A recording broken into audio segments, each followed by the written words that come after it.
Hey everybody, welcome to the latest edition of the Diamond Discussion.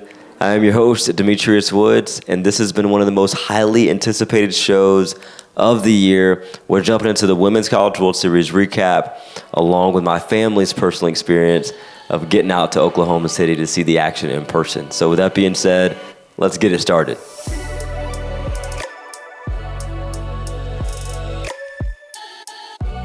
Okay, good people, it is finally here. I know you've been waiting. I've been waiting to deliver. We're ready to get going. 2026 Women's College World Series recap.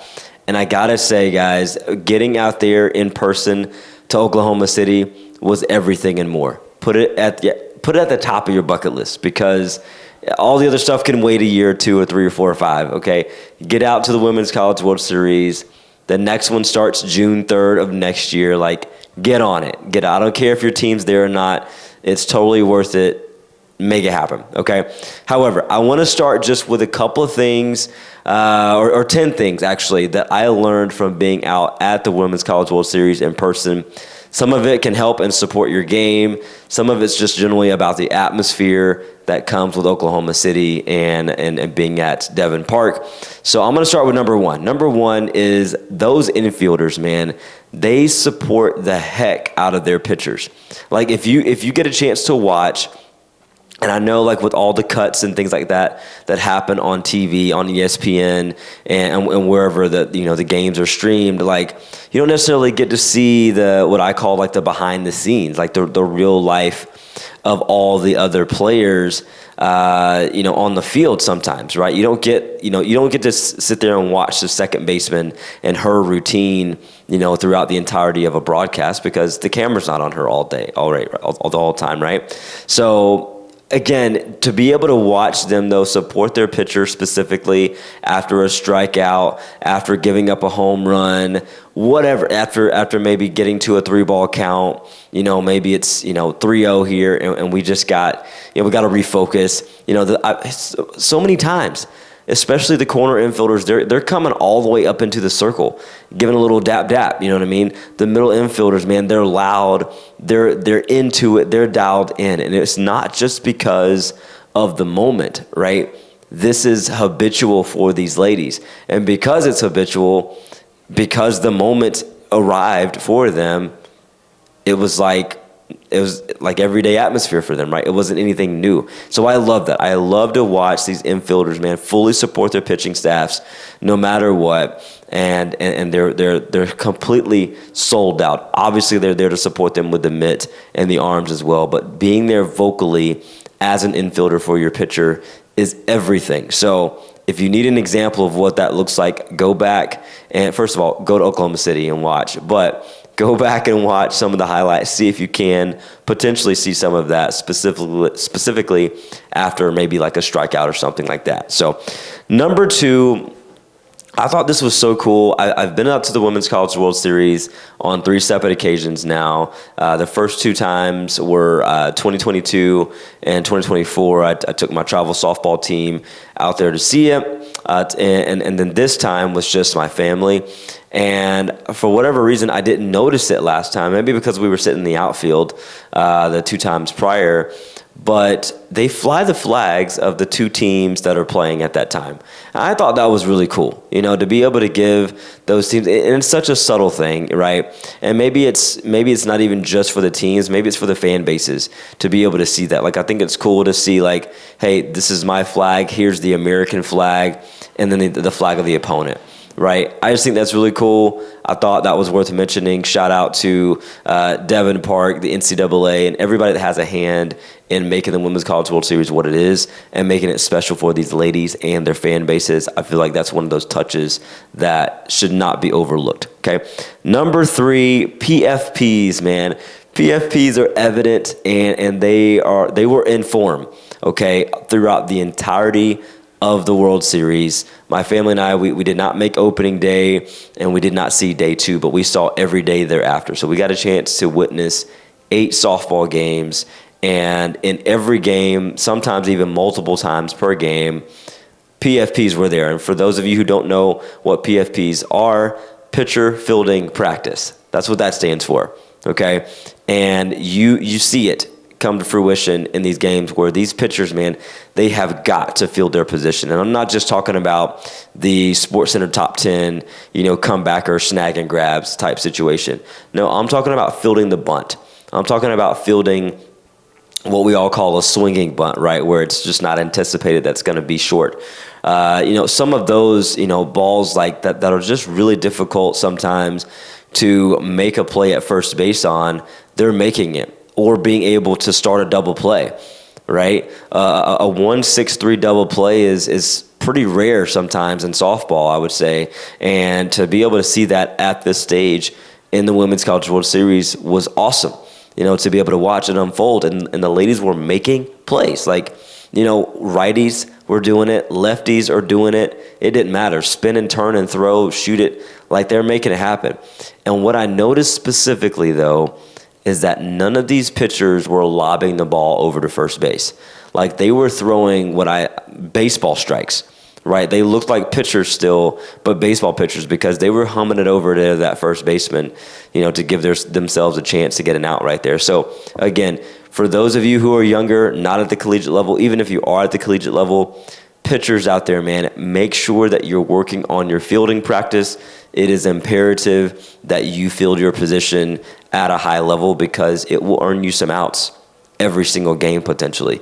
Otherwise, a coach like myself and others are going to recognize that, and maybe we're going to lay the bunt down and force you to make a play until you can actually make a play. So anyway, don't put yourself in that position. Okay, take practice. I know you guys work on your bullpens all the time, but don't forget, you're in the circle. You're one of 9 defenders on the field, and it's more than just pitching. After your pitch is done, you're ready, down and ready as a defender. So shout out to those pitchers, man, in the Women's College World Series, making it happen in the circle and outside of the circle. Okay, in the World Series specifically, and I think this can absolutely translate to some of your games as well, where I just felt like the late game offense was stellar. Okay, and I'm going to jump into a couple of recaps, involving Texas and Texas Tech and UCLA and Nebraska and just, the whole gamut with that. But man, the game is not over until it is over. If you have not gotten 21 outs yet, sometimes even more, right, because of the extra innings, the game's not over. And you cannot think that it's possibly over yet. You've got to play till that final out is recorded, and when the umpire says ball game, then that's it, right? But before that, you've got to stay dialed in. And it was so, and I'm not saying that the pitchers or defenses were not dialed in these cases. However, there were so many times where it's like, man, the game's rolling. Boom, 3rd, 4th, 5th inning, we're going by. 6th inning rolls around. We got some traffic on the pads, right? We hadn't had a lot of traffic all game, 3rd time around the order sometimes for some of these hitters. And those final 6 outs to me were some of the hardest outs for teams to get in the Women's College World Series, because those 6th and 7th innings were absolutely offensively firepowered, and it was really cool to watch because you had to watch teams, take a punch and then throw a punch. Right? Top of the 6th, bottom of the 6th, top of the 7th, bottom of the 7th. Oh snap, we got extra innings. Let's keep going. It was electric out there. I promise you. Once again, get out to Oklahoma City because it's worth it. All right. The next one I've got for you guys, man. Listen, women are incredible. So are the fellas. Like we're awesome too. Okay, give us our props too. I get it. However, one thing that we can never experience is a pregnancy, right? And to be able to compete at a high level and have a baby in your belly for, multiple weeks is unreal.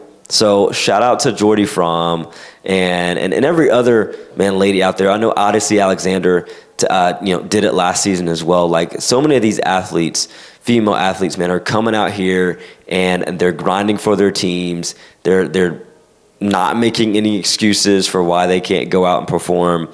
And I felt like that was noteworthy, of something that it was a buzz. It came out after the World Series was over. Jordy Fromm had shared it on her Instagram, but there was a little bit of a buzz while we were there. but no one knew for certain. So it was really cool to kind of see her go out and compete. You know, we got to see Nebraska's game against Texas Tech, I believe, right? So, you know, anyway, it was phenomenal situation there, and shout out to Jordy Braun there. It was against Texas, but anyway, shout out to Jordy Braun. Next one, okay. Don't take anything too personal. All right, that would be one of my personal advices to everybody in every facet of life. Like, don't take things too personal. And the thing that I'm specifically referencing here is Jerry Glasgow is the head coach of Texas Tech softball. He has been the last couple of years, and both years they've gotten to the Women's College World Series final, and both years they've dropped to Texas, but they've gotten there, which is huge because prior to the arrival of Jerry and this group of transfer players, they were winning like less than 50% of their games as a program. So a complete 180 for this group. So shout out to the Red Raiders on that front. However, on the don't take it too personal front there, Caitlin Terry and Nigel Kennedy, the way that he was working them in and out of the circle, they virtually had to be ready like every 3 pitches. And I'm sure the NCAA is going to figure out a way to like maybe, throw a wrench in that game plan some. I think I mentioned prior, the MLB has a 3-batter rule. So you've got to face 3 batters if you come into the game. Maybe that would be a way for the NCAA to remedy that in the spirit of, maybe speeding up the game, all of that jazz. I don't really care. I support it. Do what you got to do. If you're working that DP flex position the right way, that's a great way to do that. But anyway, all that to say, I'm getting in the weeds here. All that to say, though, for Nyjah and Caitlin to both do that and do it well, right? They did it well. Let's be very clear about that. They had each other's backs. They stuck to the game plan. Whenever their number was called, they went out and they gave it their all. And, sometimes they were getting pulled out of the game after giving up a bomb or giving up a walk or hits batter or an extra base hit, whatever it was. And then, they're coming off the field, right? But in their minds, they know this is probably not the last time I'm going to pitch in this game, which typically, once you're pulled, you're done for the day. Right? Whatever happened. Like, there's really no opportunity for you to literally rebound from that in the circle, per se, that game. Like, you can rebound for next game, but that game, you're not coming back out with another opportunity. And there was one game, man, where Caitlin Terry appeared 4 times. Nigel Kennedy appeared 3 times in the same game. So it's possible, depending on your coach, like whatever. That's an example, though, of not taking things too personally. Like when you give up a base hit or a bomb or whatever, like and your coach puts you back in the game, like go get it, go attack, and do what your team needs you to do in that moment. So don't take things too personally when coaches do things or umpires or opponents or even your teammates sometimes, right? We slip up as teammates and we do or we say things or whatever. Don't take it too personal. Like, just be a duck, right? Work hard underneath, but go with the flow up top, man. Keep it nice and smooth sailing, and we keep it rocking. All right, a few more of these just things that I learned. And one of them, the next one rather, is I think, man, just seeing it in person was so cool because you really got a firm grasp on the next play mentality that these players have, okay?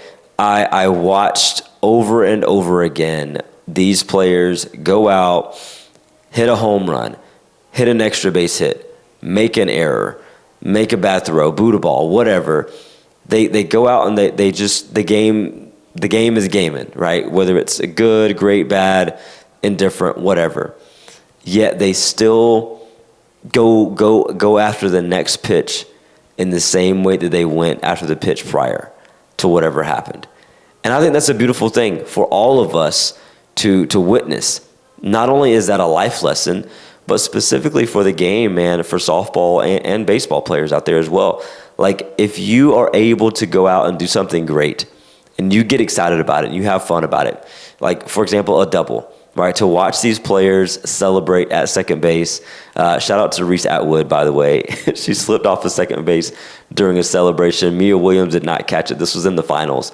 And she got back on before Mia could put a tag on her, but I thought that was hilarious. So stay on the bag, though. Note to self, a note to all of you, right? Stay on the bag while you're celebrating there after an awesome double. But then it's back to focus. Like, all right, I got a double, but now this isn't enough. Like, we don't get runs by getting to second base, right? I gotta dial it in. How can I get home, right? Part of that's on my teammates. Part of that's on me, my base running, picking up my coach, those types of things, right? But being able to be next play mentality, Vandergrift, man, again, another one where we're watching that live. It's gone around on all of the social media of Vandergrift's effort, right? The Alabama left fielder who could or could not have made a play. I believe in person, just watching, I felt like she could have made a play on it, a better play on it, if you will. That's to be debated, right? Like just her judgment in terms of, when she could have jumped or not jumped or what read she may have had on it. That's not the story I'm talking about. It's the effort, right? Those people who went out and said, hey, Vandergrift's effort was not there. Guys, come on. It's the Women's College World Series. Okay, it could have even been game 1 of the year, and I would not have doubted her effort. Like, it's there. So don't act like her effort wasn't there. That's ridiculous. Also, I saw people talking about her demeanor after, as if she didn't care. Really, you think she's gonna not care about that? No one beat themselves up more than she did in that moment. We all can attest to that. She's a gamer. She's been competing at this sport for a very long time, and she understands what's possible. Okay, infielder, outfielder, or not, like she was in that moment. That was what Coach Murphy asked her to do, asked her to play. I think 9 times out of 10, 8 times out of 10 at least, she makes that play. Okay, but it was not because of lack of effort, and it was not she doesn't care about it, right? No, these ladies care, right? She just had to be next play mentality. That was the bottom line. That's what I'm getting at here. Like, she had to move on. She had to refocus, because if something else took place the next pitch, she's got to be ready. She can't be beating herself up completely over the last play, because now she's going to not be ready for the next one. So whether good or bad, be ready for the next play, move on, enjoy it, or take your 20 seconds of frustration and then go. Like, we got to go. All right, celebrate the good stuff later on, after the game's over, or after we, switch innings or whatever. So anyway, that's a big one. Another one, man, speaking of outfielders, man, Logan Holloman, I think it's Holloman or Halloman, I can't remember, but Logan Holloman, the left fielder for Texas Tech, which I know they were using a couple of left fielders throughout. Spearman was in there. Desiree Spearman was in there as well. But, man, Logan, I know they end up losing the game to Texas here in the final. But, guys, in game 2, if you didn't see it, go back and see it. She made, in my opinion, 2 plays that saved multiple runs. And, again, the game slipped away from Tech, so it in the grand scheme of the final score, it didn't necessarily matter. However, or in the grand scheme of them winning, rather, it didn't matter. However, they were huge plays. And I talk about the infielders supporting the pitchers. If you go back and watch, man, she makes one of the plays at the wall there, and she immediately looks to Nyjah, I got you. Like, to me, that's so dope, watching these players have each other's backs and then letting them know about it.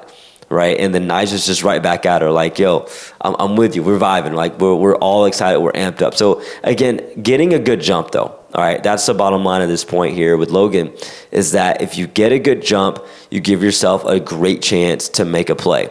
Because a bad jump right there, it's just a double, right? It's a double off the wall, and it's, that's what it is, right? But because she got a good jump, it put her in a position to go out and make a SportsCenter top 10 level play. And that's exactly what she did. So get your jumps, man. Anticipate where the ball needs to go. And part of that comes with practice, right? Being able to see the ball off the bat and being able to anticipate, like, how many steps am I going to be away from this, and being able to, get your body turned correctly to make a great play on the ball. So get a good jump out there, Audis, okay? 2 more for you guys. One, I think that it's cool to kind of watch this community of softball players. When you get to this level, you would think that everybody's just from all over the place, right? And they kind of are.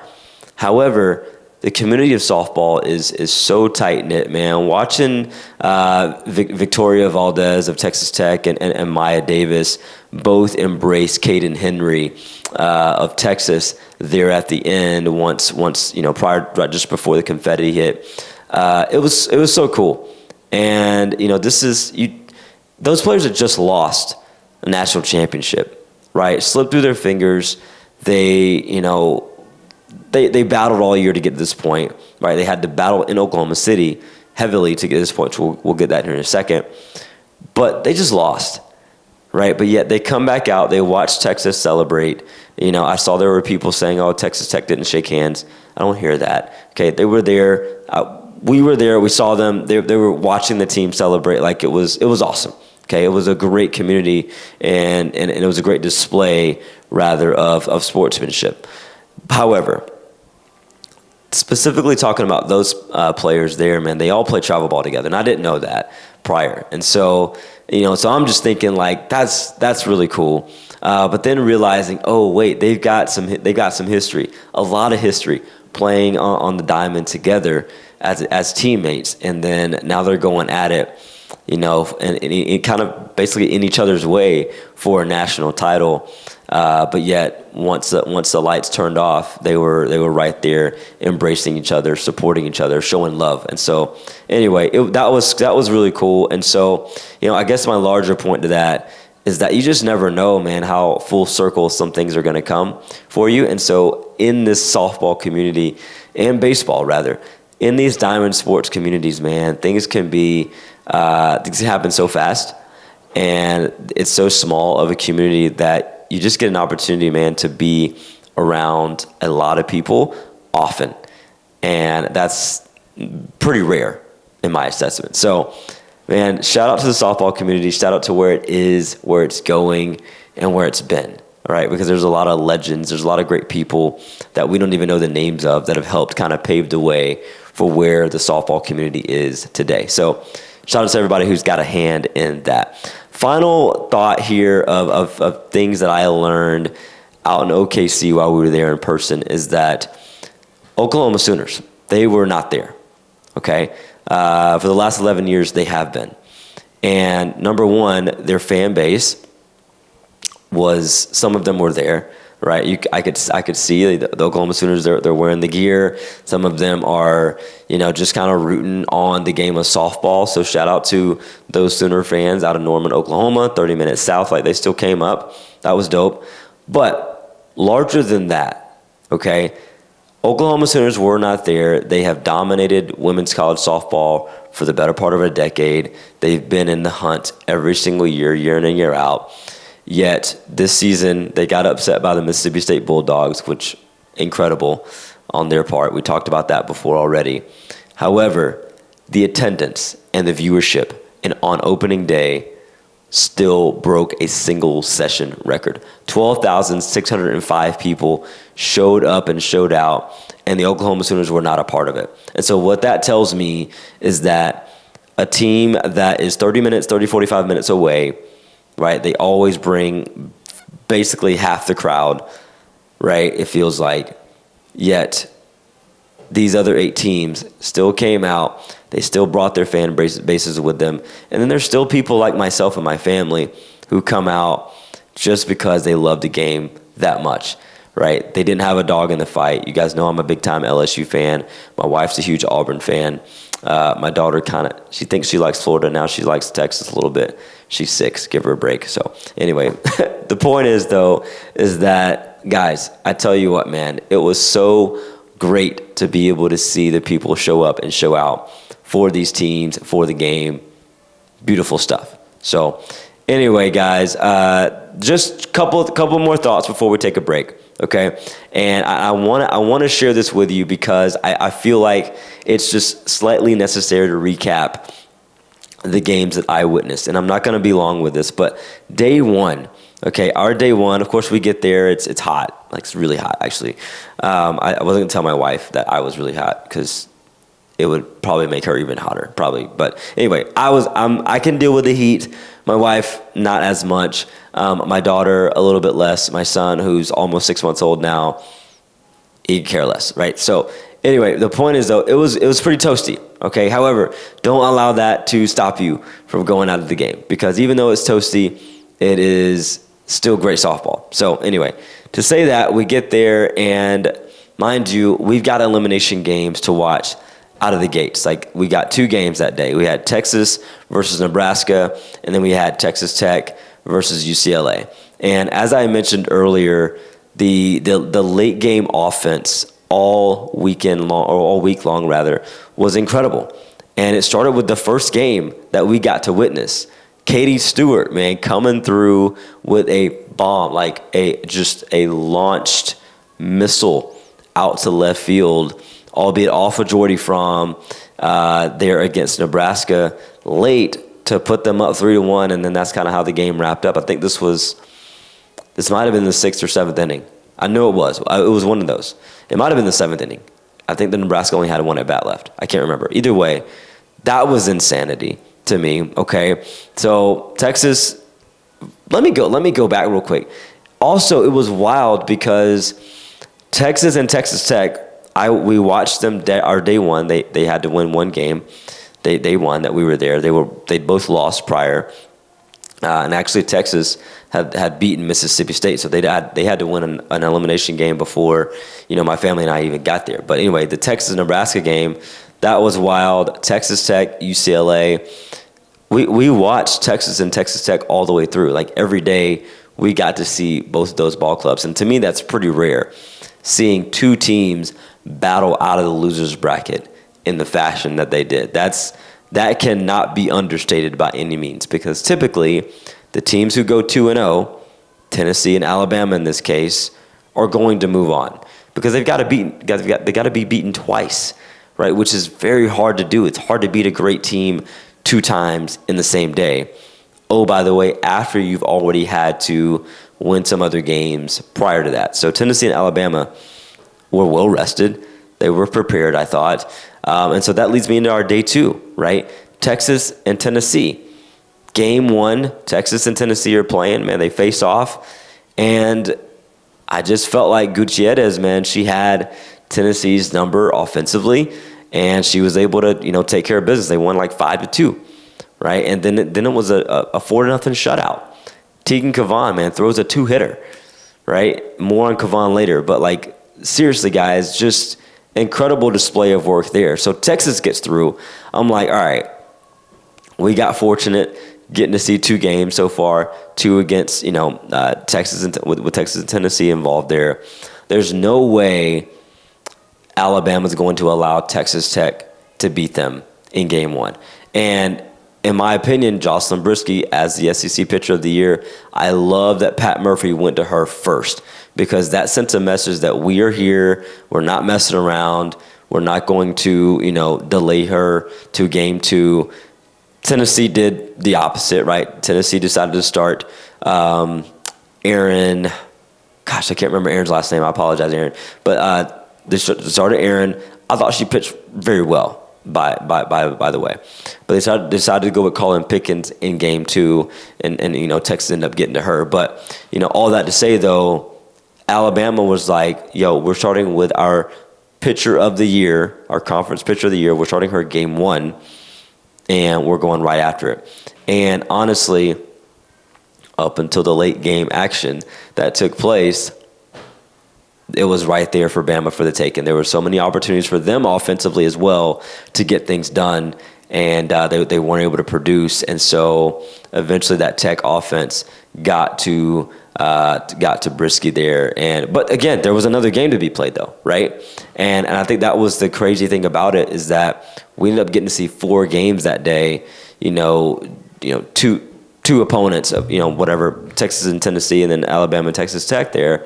And I'm like, okay, well, they won game 1, but they're not going to win game 2, right? There's no way Bama's going to lose 2, right? And I'll be honest, I was rooting against Bama in this case. I'd picked Texas Tech to win it all. And so part of that was having Texas Tech beat Alabama twice.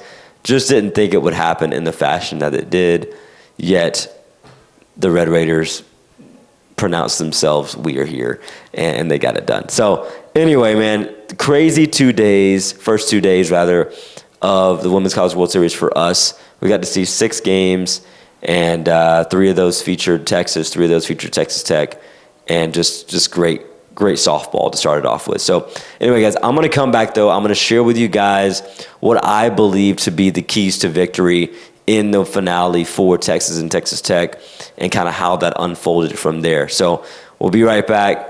I'll share more with you.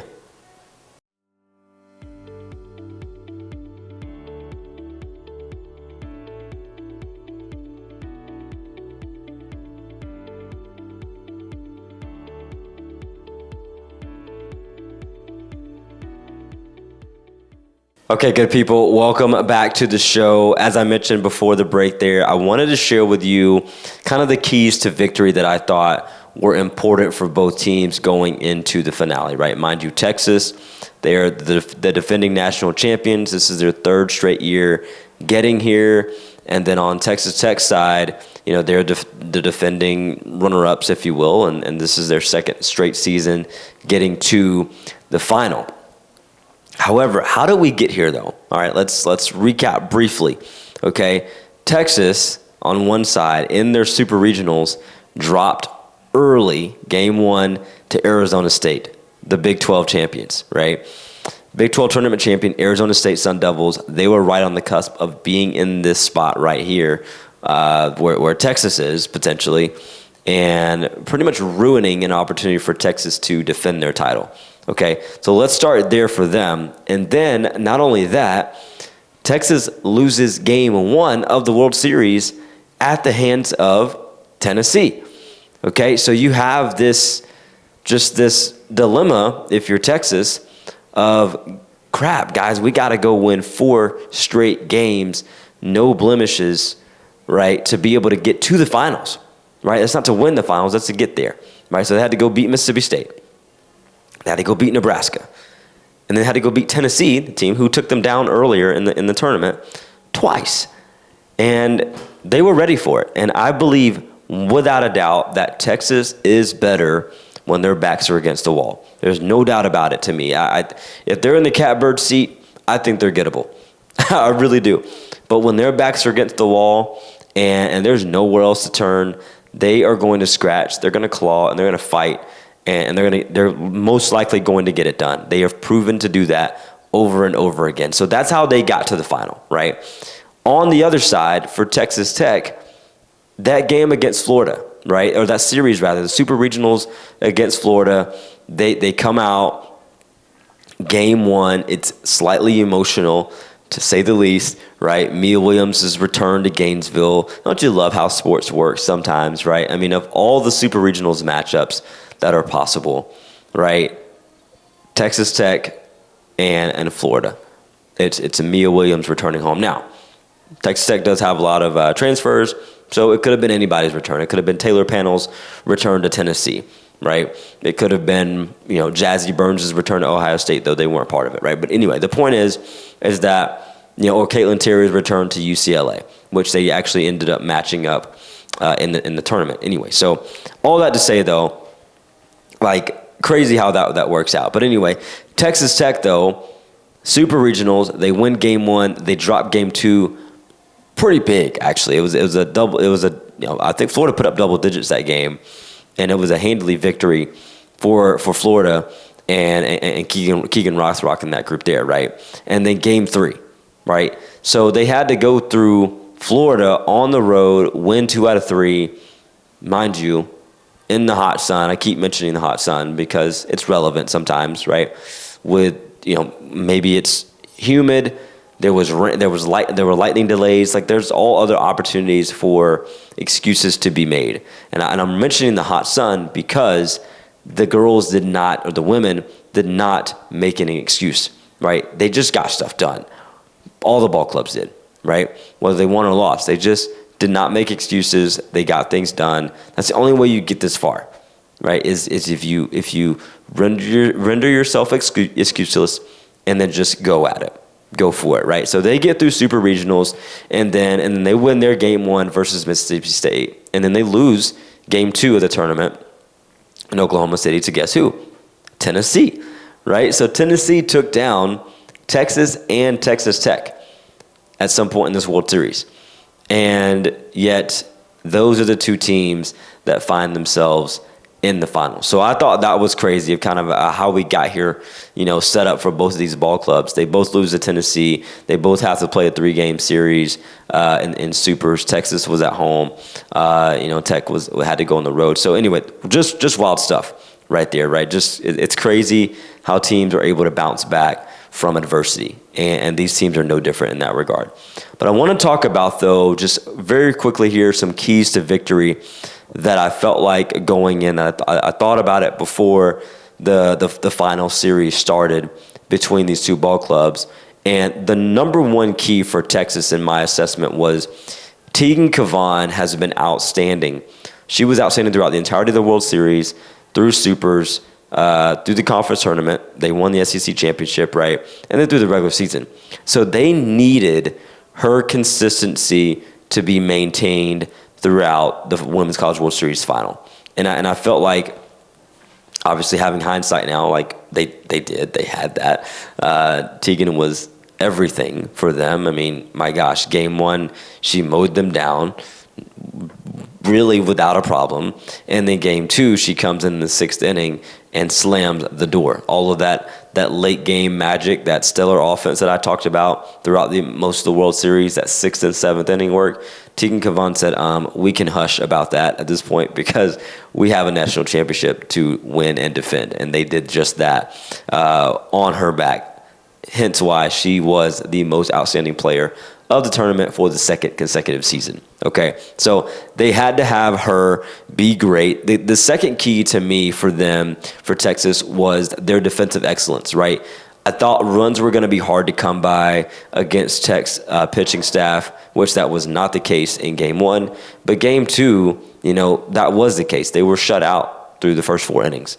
Nyjah was dealing, and they, honestly, Texas Tech, they were getting base runners, and yet they weren't able to capitalize. So Texas, they took that open door opportunity there. But I felt like Texas's defense needed to be better than they had been throughout the tournament. I felt like they were shaky at times, and they were able to dial it in for those final 2 games of the tournament. I thought that was a big deal for them. And then the third key that I thought going in is that middle of the order, all right, that tandem right there with Reese Atwood and Katie Stewart. Their bats needed to come alive and stay alive, and they actually came alive throughout the tournament. Reese Atwood specifically, Katie Stewart was already there, but Reese Atwood's bat finally came alive. I thought she saw less changeups down the stretch, which really shocked me because she wasn't hitting them. So that said, she saw less changeups, and that helped, but she also probably just got herself together and, she figured things out. And that's exactly what she did. And I thought that was a big adjustment for Atwood. And Katie Stewart just kept being Katie Stewart. I mean, she went out with a bang, and figuratively and literally multiple occasions throughout this tournament. So that was a big thing for Texas. Now, for Texas Tech, their path to victory in the final, number 1, ride Nyjah Kennedy. I know she spent 6 months off in the fall. I know she's a slightly less version of herself, all of that jazz. I get it. However, she still is a dominant pitcher. Though, they needed her to dominate 1 game by herself, I thought. I felt like if she could have done that, extend this series to 3, then I feel like all bets are off. Because if everybody's got 1 game to win, then everybody's pushing all of their cards to the middle, chips to the middle of the table, and then whatever happens at that point. They didn't have that full dominant performance. I thought that was going to end up being game 2, and I thought she was on just on track for that. It just didn't materialize there. But I felt like that was a big key. I thought that's what's key number 1 for me, for Texas Tech to have gotten the victory in the end. Scratch across runs was number 2, though. Okay, I felt like they needed to capitalize. They didn't need to wait on that big 3-run bomb. I felt like the way that they play They play sneaky offense. They lay bunts down, which there were some teams that just didn't get the bunt down a ton this series, which I thought that was interesting. I'm going to talk about that a little bit more on the next show. However, the way to Texas Tech plays, though, they steal bases. They steal bases. They play small ball. They hit and run. They do a lot of stuff like that really put pressure on a defense, specifically the infielders. And they just weren't able to scratch across enough runs, obviously, to do that. They had multiple bases loaded opportunities, sometimes with 1 out, sometimes with 2 outs, where an error, a batted ball put in play on the ground, a base hit would really change the dynamic of the game. And they weren't able to do that in this specific 3-game series against Texas. But as a team, they do that very well. And I think that they needed to be able to do that. And then key number 3, those secondary heroes, right? Jasmine Burns, which I love her walk-up song. I can't remember the name of it, but it's go listen to it. It's good if you've watched the feed at all. But Jasmine Burns, man, Lauren Allred, even Jackie Liz, like that's group right there. I felt like they needed to be solid. They needed to be game changers in some capacity. Again, hindsight, they were not overall. And so subsequently that led to a Texas victory, like where they didn't have, where Reese Atwood was able to come aboard. Jackie Liz did not, right? Or Reese Atwood was able to come aboard, or, Allred maybe didn't come all the way, right? So again, part of that was the fact that Kavan dominated 9 out of the 14 innings, right? And I think that makes a lot of difference, where if you're just getting mowed down by a pitcher who is dialed in, and in my assessment, she is the best right now when it matters the most. There is nobody right now better than Tegan Kavan in the Women's College World Series setting right now, okay? She is the standard. And I say that because, one, she has not got her just due as a top-tier pitcher in the league right now. I know she's there. I know people mention her, but come on, guys. These back-to-back most outstanding player, first time ever anybody's done that. So it's very clear. When the lights are brightest, she is her brightest. She is her best. And so shout out to Tegan Kavan, man, of doing that. I'm going to give her flowers again later in the show because she deserved it twice. So anyway, speaking of flowers, though, I'm going to come back, share some flowers for some of these players, man. I just thought that they stood out to me, getting to watch them in person. And then we'll wrap up the show with a Thought You Should Know moment and get you guys out of here. Talk to you soon.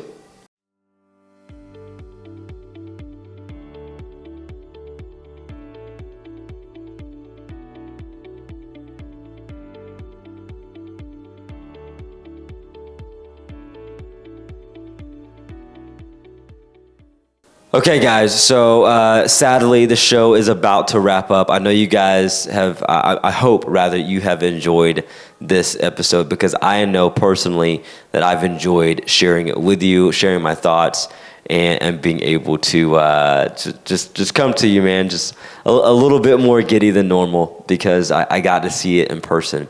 And one of the things I'll tell you guys that I felt like is worthy of mentioning as well is that the entire atmosphere that is the Women's College World Series, to me, is just well organized, right? It doesn't seem to be a mess, a chaotic, atmosphere at all. Like it's really great, honestly. And so even if you're having to, figure out different ways to get there, right? You're driving in like we did, or you're flying in, or hotel situations or whatever, it's really good. It's a great setup, and it's totally worth making the trip out. Just budgeting for the opportunity to make it out there and to be able to do it right how you want to do it. Just be prepared for, just a great week of pure softball, like what you hope softball would look like. That's exactly what it was. So anyway, I'll say that to start. Secondly, I want to give out some World Series flowers. I've got, 9 or 10 players here that I wanted to share with you guys. I'm going to fly through these as fast as I can while also giving them all their just due. Number one, Jordy Fromm, Mama to Be. I already mentioned her at the top of the show, or earlier in the show rather. Like, going out there, being able to compete at that level as a Mama to Be, like, way dope. Okay, so cool. I don't know. I can give all the accolades out there. There's so many words that I could use to describe how amazing and incredible that is. But just shout out to Jordy Fromm. Kudos to you. Kudos to your family. Kudos to your team, man. So all the flowers, well deserved for Jordy Fromm. An incredible career. Advanced the game to new heights. I can't wait to see her at a professional level when the time is right. If and when. All right. Number two, Marley Giles, okay, cleanup hitter for Alabama.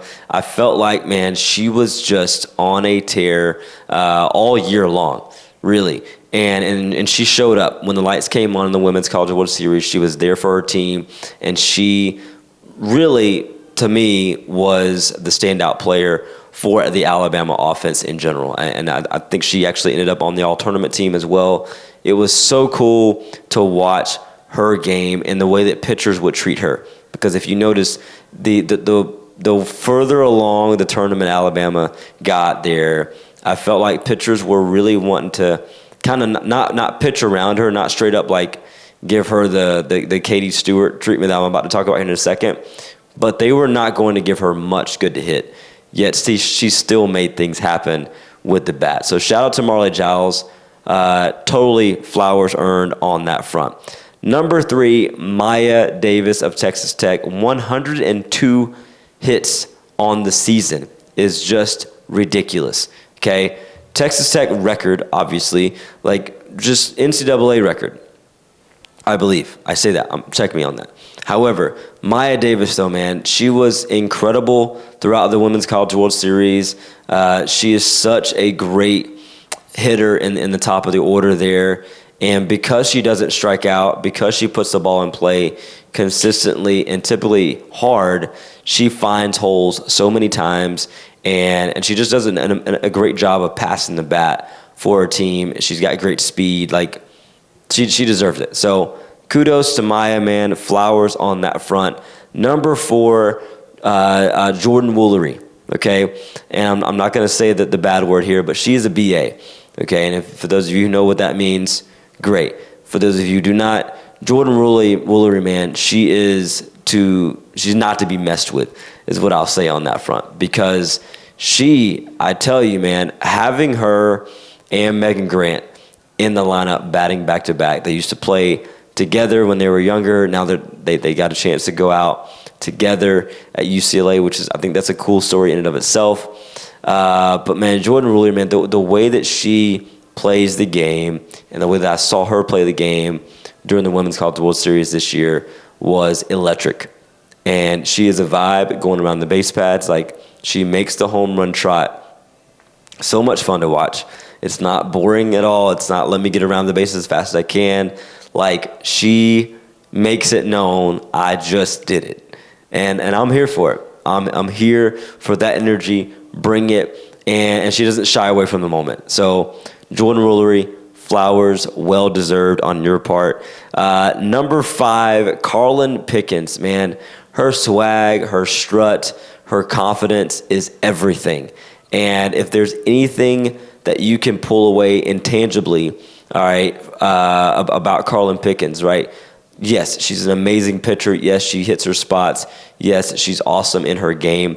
But she's got the confidence, and a lot of that confidence comes from her preparation, I would say. And so if you've watched her prepare for a game, throw a bullpen, if you've heard of her story at all, you know that not only is she a physical specimen, yes, but she has prepared for the moment mentally.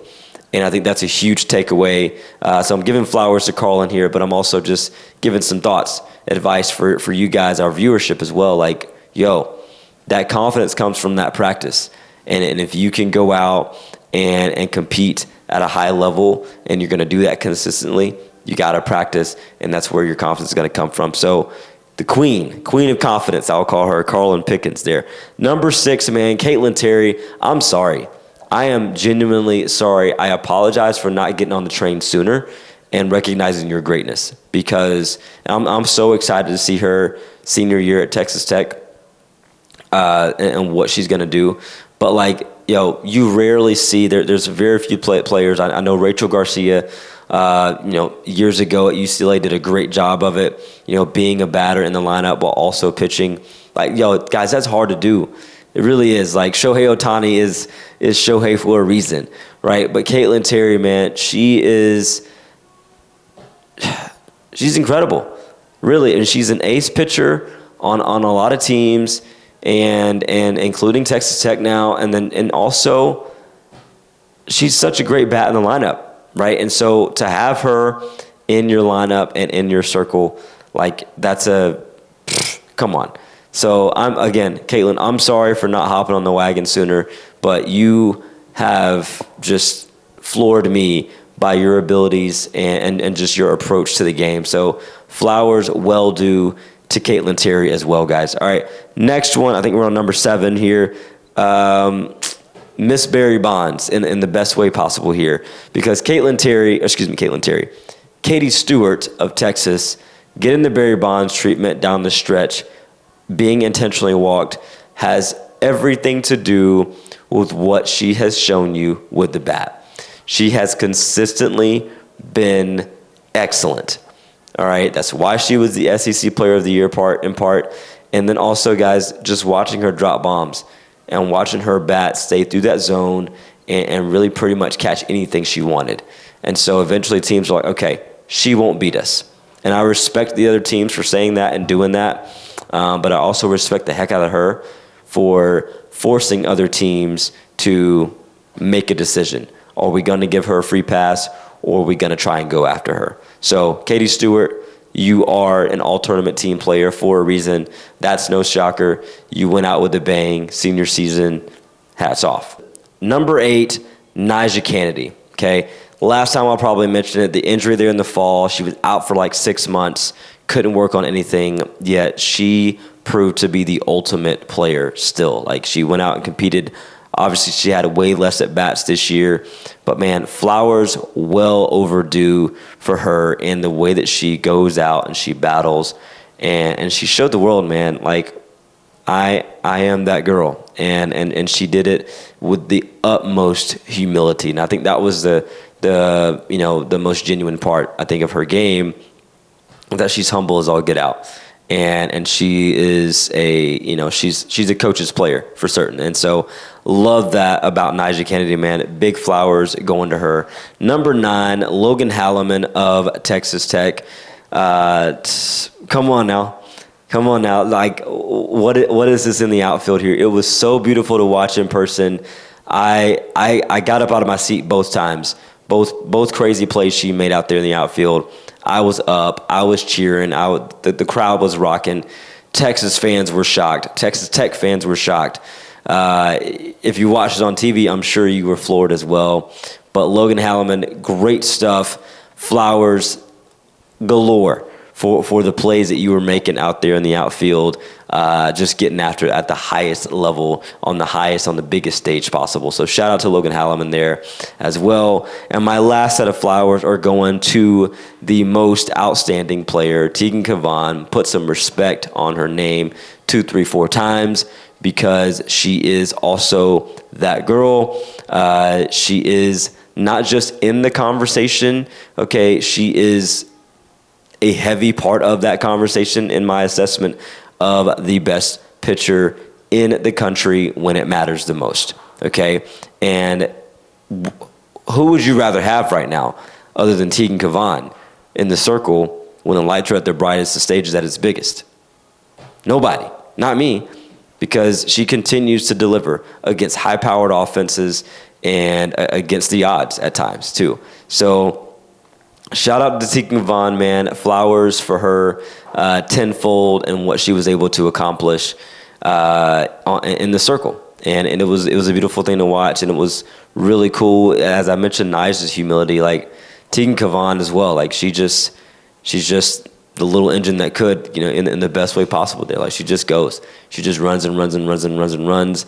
And, she's very humble about it, and I appreciate that too. So as much as I appreciate the vibe that Jordan Woolery gives off, I appreciate what Tegan Cavan brings to the table as well, of just that quiet confidence and just that understanding that, hey, yes, I'm great, and I'm allowing my game to speak for itself here. So anyway, shout out to Tegan Cavan, man.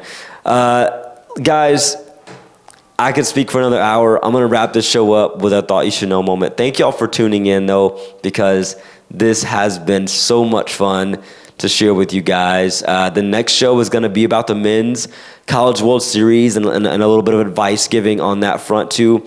So we got great things happening. All of these teams are punching their tickets right now, or they already have, rather, over the weekend for the Men's College World Series up in Omaha. So we'll jump into that next. But I got to share my thought you should know moment with you guys first. And what I'll say to you, man, is that these players out here, they know that nothing is given. So they gave everything they had on that field, every single pitch. And that's what I witnessed in person. That's what I appreciated the most about these ladies as a whole, all 8 of these teams, and the way they went out and competed. They gave it all. And that's all you can ask for as a fan, as a coach, anybody, as a spectator in general. So anyway, guys, we're going to wrap this show up like we always do. Please let every single thing you do be done in love, because at the end of the day, that is what makes this wonderful world go round. Thank y'all so much for tuning in. We'll catch you next time.